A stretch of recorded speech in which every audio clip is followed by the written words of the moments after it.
Hello po sa mga kapwa ko guro na until this time ay medyo nahihirapan or hindi pa nakapagsimula ng RPMS portfolio for school year 2021-2022. The purpose of this video is to explain the RPMS portfolio for proficient teachers.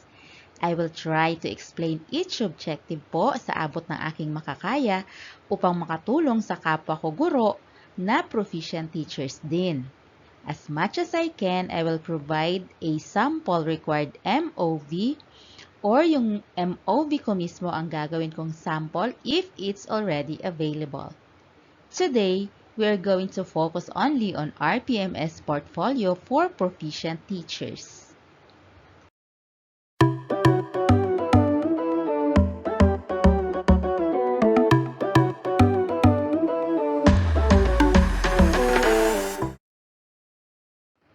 Let's start from RPMS 2021-2022 Key Result Area 1, Content Knowledge and Pedagogy.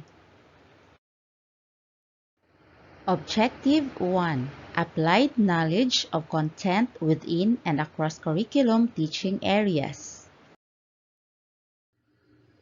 Ang ating means of verification or MOV para sa Objective 1 is the Classroom Observation Tool Rating Sheet or Inter-Observer Agreement Form from the three options na maaari nating pagpipilian. Question: who or what will determine the mode of observation? Ang sagot po, the modality adopted by the school will be the priority mode of observation.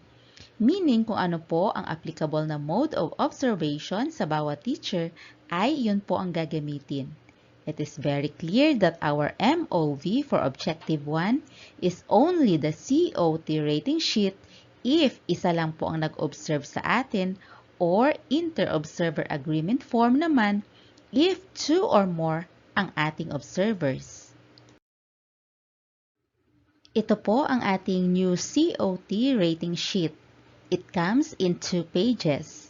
Ang unang page is the first 5 indicators para po sa Objective 1, 3, 4, 5, and 6. The second page is the list of indicators 6, 7, 8, and 9 na maaring optional attachment para naman po sa Objective 7, 8, 9, and 10 para po sa ibang mga guro. Let's take a closer look at the first 5 indicators of the COT rating sheet.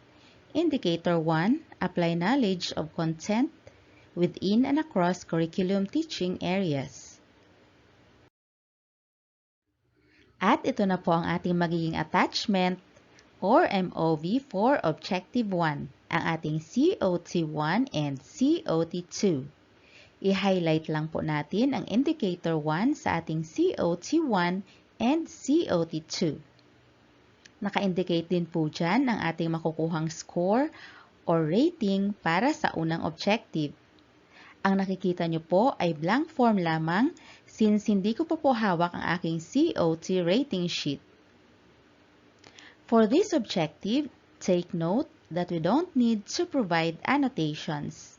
I-reserve po natin ang paggawa ng annotation sa mga susunod na mga objectives that required to attach such. Sa pagkuha naman po ng score or rating for Objective 1, katulad din po last year, every objective that asks for COT rating, quality is being rated. Makakakuha po tayo ng rating na 5 or outstanding if we demonstrated level 7 in Objective 1. 4 naman po if we demonstrated level 6 in Objective 1. 3 if we demonstrated level 5 in Objective 1. 2 if we demonstrated level 4 in Objective 1. And 1 or poor if we demonstrated level 3 in Objective 1. If we are going to compute our RPMS rating for Objective 1, kukunin po natin ang rating ng COT 1 and 2. Then, kunin ang equivalent RPMS 5-point scale rating ng bawat COT. After that, kukunin po natin ang average. And by using the RPMS transmutation table, we can come up to our RPMS rating for quality. I highly suggest po to download the new guidelines of RPMS 2021-2022. I will also leave the link on the description box para po ma-access ninyo ang RPMS resource materials. Part of it ay makikita po natin ang rubric level summary.